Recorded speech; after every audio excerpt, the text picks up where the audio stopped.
कल अध्यात्म रामायण के हिंदी काव्य अनुवाद से जो पुस्तक का वाचन किया गया कविता का, उसके आगे आज निवेदन है। प्रसंग है भगवान श्री राम के जन्म का। देवता जैसी शोभा पाने लगी अपनी कांति से राजभवन में उत्साह से।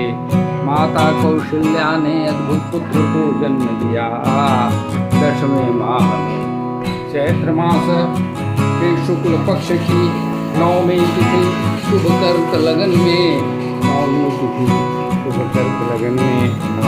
तिथि शुभ कर्क लगन में जब 5 ग्रह उच्च स्थान पर थे पुनर्वसु नक्षत्र में। सूर्य मेष राशि पर आए, आकाश से पुष्प वर्षा हो रही। उस समय अवतार लिए जगन्नाथ सनातन परमात्मा मही। भगवान श्री रामचंद्र जी ने उस समय अवतार लिया जब सूर्य मेष राशि पर आए और चैत्र माह के शुक्ल पक्ष की 9वीं तिथि थी और पुनर्वसु नक्षत्र था। सुनील कमल सम श्याम पीतांबरधारी चतुर्भुज श्रीहरि। कानों में कांतिमान कुंडल सुशोभित, नेत्रों में अरुणिमा कमल सी। हजारों सूर्य सदृश प्रकाशमान मुकुटयुक्त अलके घुघुराली। शंख चक्र गदा पद्म वनमाला युक्त श्रीहरि की शोभा निराली। करुणा से भरे हुए विशाल नयन है कृपा सागर के। श्रीवत्सहार के यूर नूपुर आदि आभूषणों से विभूषित है नागर वे। सामने परमात्मा को देखकर कौशल्या जी विस्मय से व्याकुल होकर हर्षातिरेक से नयन अश्रुपूर्ण हुए। नमस्कार कर बोली हाथ जोड़ कर, नमस्कार कर बोली हाथ जोड़ कर, नमस्कार कर बोली हाथ जोड़ कर। कौशल्यावाच देव देव नमो देव देव नमस्तेस्तु। शंख चक्र गदाधर परमात्माच्युतो अनन्तः। पूर्णस्त्वं पुरुषोत्तमं पुरुषोत्तमा। अर्थात ये संस्कृत में वाक्य लिखा हुआ है भगवान वेदव्यास जी ने, उसका निवेदन यहाँ पे लेखक ने कवि ने किया है, वो सुनिए। महारानी कौशल्या जी बोली, हे देवाधिदेव शंख चक्र गदाधर श्रीहरि आपको है नमस्कार। आप हैं परमात्मा अच्युत अनंत पूर्ण पुरुषोत्तम सरकार। आप बुद्धि आदि से परे इंद्रियातीत वाणी के अविषय अगोचर कहे जाते हैं। आप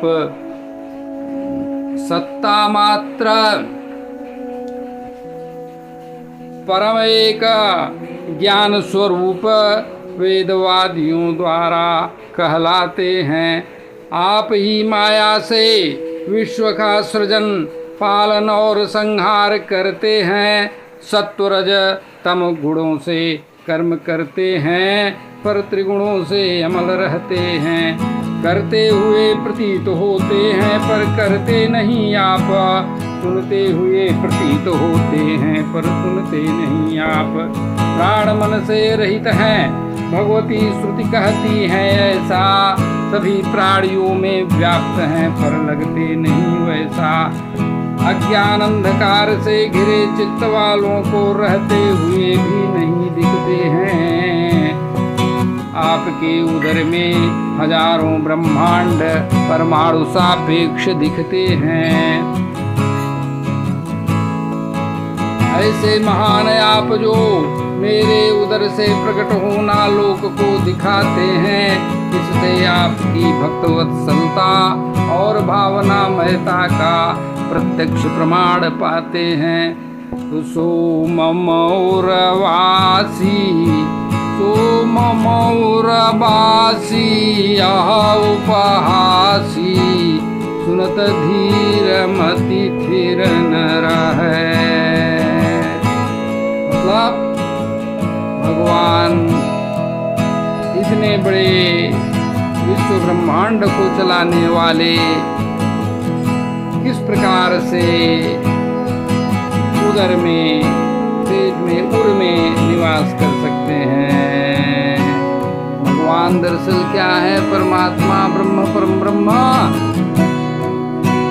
ब्रह्म सकल नुमाउर पुरबासी ब्रह्म निरीह वीरज अविनाशी। मतलब वो परमात्मा तो सबके हृदय में बस रहे हैं। माता जी ने कहा सो ममोरवासी, सो ममोरवासी उपहासी। ऐसा सुनेंगे तो उपहास करेंगे। आज भी क्या है? आज भी भगवान सबके हृदय में रहते हैं, सबके उर नामक पुर में निवास करते हैं। परंतु अगर किसी को भगवान ने ज्ञान करा दिया, महापुरुष को या भक्त को, तो अगर वो कभी कह दे कि हाँ मैं भगवान को जान गया, ब्रह्म को जान गया, तो लोग उपहास करते हैं, उपहास हंसी करते हैं, ओ ये भगवान को जान गया। अरे भाई, माया को जानना तो कठिन है, लेकिन भगवान तो सरल और सर्वव्याप्त हैं। इसलिए भगवान को, परमात्मा को योग और उनके प्रभाव, योग से चित्त को शुद्ध परिशुद्ध करके, सेवा भाव करके, सद्गुरु महादेव जी के समक्ष पूर्ण समर्पण करके और उनसे ज्ञान की प्रार्थना करके भगवान से करने पर वो प्रसन्न होकर अपना दर्शन, अपना स्वरूप प्रदान कर देते हैं। मम दर्शन फल परम अनुपा जीव पावनी सह स्वरूपा। तो माता कौशल्या जी कहती हैं, अरे हे देव आपका यह रूप विराजमान रहे सदा मेरे मानस में ऐसे, मैं कभी मोहित न हूँ आपकी माया विश्व मोहिनी से। ये 28 नंबर हुआ। 29 नंबर देखें। हे विश्वात्मन अब समेट लीजिए अपने इस अलौकिक रूप को, दिखलाइए महा आनंदमय बाल रूप सुकोमल जो, जिसके सुखद आलिंगन और वार्तालाप से पार कर लूं अज्ञानतम को। अब 30 नंबर देखिए। श्री भगवान बोले, हे माता जी जो आप चाहती हैं वही हो और कुछ नहीं। पूर्व काल में हमसे प्रार्थना किए ब्रह्मा जी भार हरणार्थमयी। ब्रह्मा जी ने प्रार्थना किया था कि मैं रावण का वध करूं मनुष्य तन धर कर। आपने पूर्व काल में दशरथ जी के साथ तपस्या किया, तत्पर होकर आराधना किया था मुझे पुत्र रूप में पाने की आकांक्षा कर। ये पुत्र रूप में पाने की आकांक्षा कर। यह रूप जो आप देख रही हैं आपकी तपस्या का फल है। मेरा दर्शन मोक्षदायी है, पुण्यहीनों के लिए बड़ा दुर्लभ है, बड़ा मुश्किल है। मेरे और आपके संवाद को जो सुनेगा या पढ़ेगा वह भी मेरा आनंद, मेरा सारूप्य पाएगा। रहेगी शरीरांत समय मेरी याद भी। माता जी से यह कहकर श्री राम बालक होकर रोने लगे। वे इंद्रनील आभा वाले विशाल नयन अति सुंदर लगे। बाल सूर्यवत प्रकाशवान सभी लोगों को आनंदित करने लगे। राजा दशरथ ने सुना, पुत्र उद्भव उत्सव लोग करने लगे। आनंद सागर में मगन होकर श्री गुरु जी के पास वहाँ आए। राजीव लोचन श्री राम को देखकर हर्ष से अश्रु भर आए। गुरुदेव द्वारा उनके जात कर्म और आवश्यक संस्कार कराए। तब माता कैकेयी से कमल नयन भरत का जन्म हुआ। माता सुमित्रा से पूर्ण चंद्रमुख जुड़वा पुत्रों का जन्म हुआ। राजा दशरथ ने हजारों गांव और धन आदि ब्राह्मणों को दान दिया। उत्साह पूर्वक स्वर्ण रत्न वस्त्र एवं गौदान किया। जिन परम ब्रह्म परमात्मा में मुनिगण रमते हैं, विद्या द्वारा ज्ञान अंधकार नष्ट होने पर गुरुदेव ने उन्हें राम कहा। जो रमते हैं मुनि ऋषि मुनियों के चित्तों में सुख कर। अरे विश्व भरता के भरत नाम, लक्ष्मण नाम दिया शुभ लक्षणवान को। शत्रुघ्न नाम दिया शत्रुहंता होने के कारण चौथे संतान को। लक्ष्मण जी श्री राम जी के और शत्रुघ्न जी भरत जी के जोड़ीदार होकर विचरने लगे। पायशांस संसार वे, पायशांस संसार वे। लक्ष्मण जी के साथ श्री राम विचरण करते हुए बाल लीला करते, अद्भुत चेष्टा युक्त तोतली बातें करके माता पिता को आनंदित करने लगे। ललाट पर स्वर्णमयी पीपल पत्र और गले में मोतियों से सजी माला पहने, जो रत्न और मणियुक्त थी, तथा बाघ नख से के सुमेरु पर उठे। कान में स्वर्ण निर्मित अर्जुन फल जैसे कुंडल लटके, मणियों से गुथी करधनी बाजू बंद मणि में नूपुर झनकते। मुस्कुराते हुए इंद्रनील मणि प्रभा लिए, दो चार दांत वाले राजभवन के आंगन में बछड़े के साथ खेलते हुए माता कौशल्या और राजा दशरथ देख देख कर मुदित होते।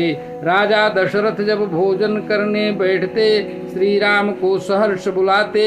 अति हर्ष और प्रेम से बुलाने पर भी जब नहीं आते खेल छोड़कर, तब कौशल्या जी से कहते कि पकड़ ले आओ मेरे इस पुत्र को।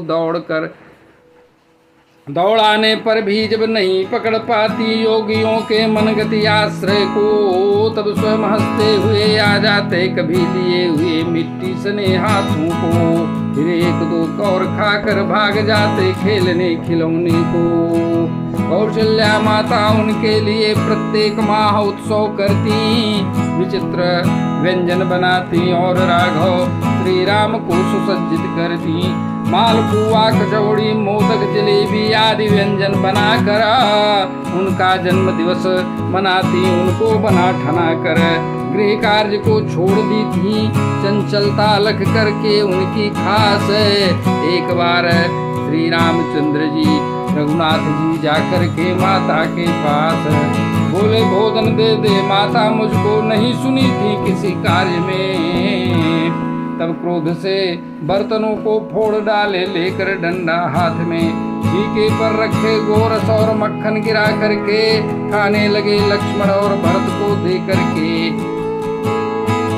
इसके बाद शत्रुघ्न को दे दिए सब दूध और दही। हंसते हुए माताएं दौड़ाई रसोइये ने जब जाकर ये बात कही, माता को आते हुए सुनकर वे सभी भाग चले।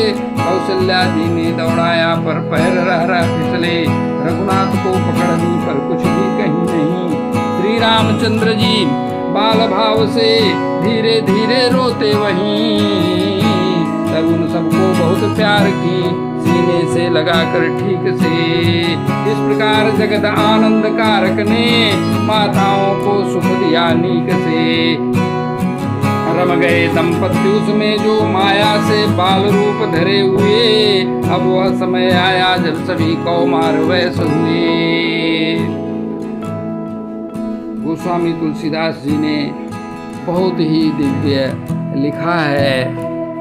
अरे यही विधि शिशु विनोद प्रभु कीन्हा, सकल नगर वासिन सुख दीना। अरे कछुक दिवस बीते यही भांति, जात न जानिय दिन अरु राति। तो प्रेम मगन कौशल्या निज दिन जात न जाना, शिष्य ने कर माता बाल चरित कर गाना। अब यहाँ पे देखिए बाल लीला अध्यात्म रामायण से गुरु वशिष्ठ जी ने थोड़ा और बड़े जब हुए, गुरु वशिष्ठ जी ने उपनयन संस्कार कराया। वे सभी विद्या विशारद हुए। धनुष विद्या में निपुण हुई और सभी शास्त्रों के अर्थ जान लिए। सभी जगत के नाथ लीला से नर रूप धरकर लक्ष्मण जी श्री राम का अनुगमन करते सादर, वैसे ही सेवक से विभाव शत्रुघ्न भरत में था। श्री राम धनुष लेकर और तरकस जो बाण युक्त भी था, बाण युक्त रहता। घोड़े पर सवार होकर लक्ष्मण के साथ वन में जाते शिकार पर, पिताजी को बताते सिंह और मृगों को मार कर।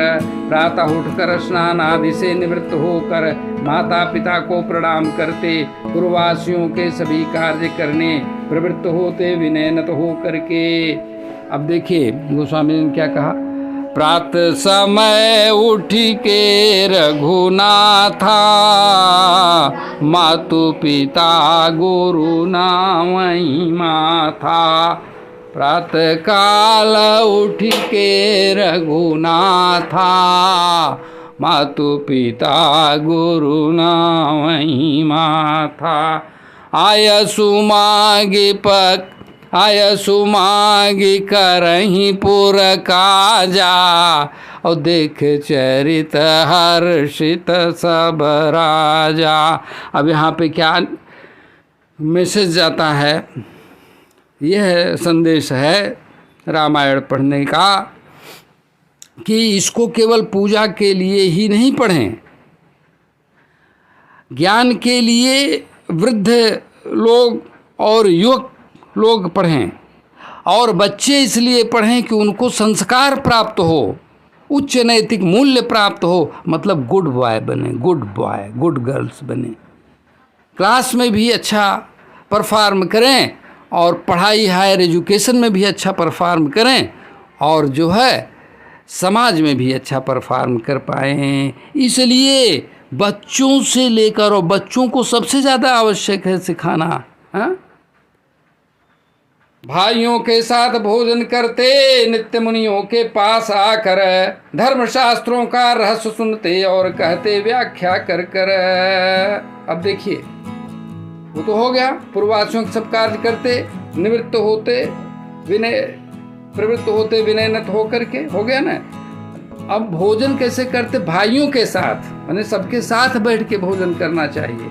नित्य मुनियों के पास जाते थे और धर्मशास्त्रों का रहस्य सुनते और वो कहते व्याख्या कर। आज बच्चों को क्या है, आज बच्चों को कोई भी चीज़ पूछ लो आप, धार्मिक या आध्यात्मिक, तो वो उनका एकदम वो रहेगा 0 सन्नाटा। 1% शायद बच्चे होंगे जिनको रामायण की 2-4 चौपाइयाँ 10-20 चौपाइयाँ याद हों, बाकी बच्चों को मतलब नहीं है। एक चौपाई का अर्थ पूछ लो उनको पता नहीं चलेगा। हाँ, तो क्यों आवश्यक है?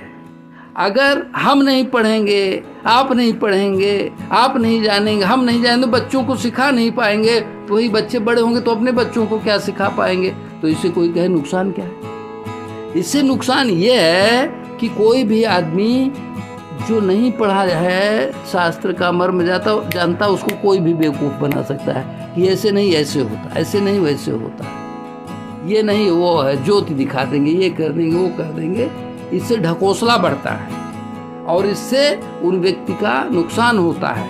लोग जादू टोना मंत्र तंत्र के चक्कर में फंस के खुद भी नुकसान करते हैं और मरने के बाद प्रेत हो जाते हैं। इसलिए आवश्यक है पढ़ना, इसलिए लोक भी सुधारता है और परलोक भी रामायण सुधारता है। इस प्रकार परमात्मा मनुष्य अवतार ले, मनुष्य लोक का अनुसरण करके किए कार्य सभी, वे श्री राम अविकारी और परिणामहीन हैं। विचार करके देखें तो करते नहीं कार्य कुछ भी। इस प्रकार अध्यात्म रामायण के बालकांड का 3रा सर्ग उपरोक्त है। अभी मैं एक बार पहले वाचन करूँगा, इसके बाद फिर इस रामायण के अर्थ को समझाऊंगा और श्री रामचरितमानस और अन्य रामायणों से तुलना कर करके एक एक चीज़ स्पष्ट करूंगा।